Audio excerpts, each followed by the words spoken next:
to my point as far as that pitch deck being very important, because oftentimes that's what's being shared amongst other co-investors and sort of sharing pipeline.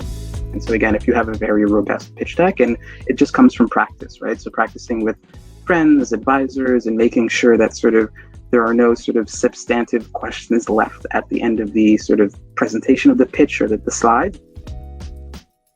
It's a mistake to go through the full pitch slide by slide.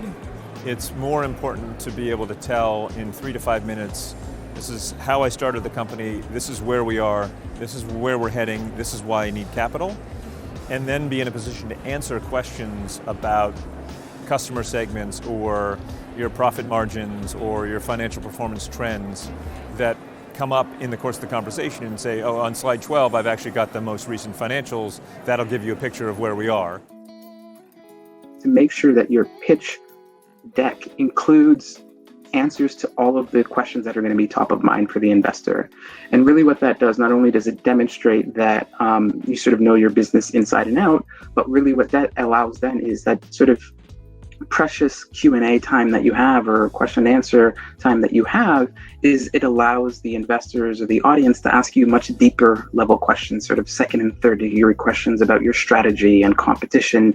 Show us that when we ask questions, you have ready access to those questions, right?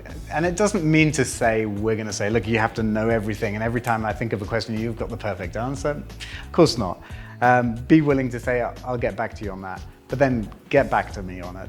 Make it quick and make it really clear that actually that wasn't a super hard ask. We have a lot of that information and we're putting it all together.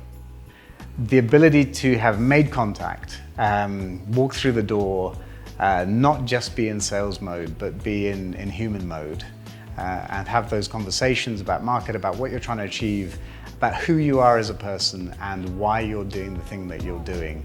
Those are the things that to me are more important than the pitch in itself.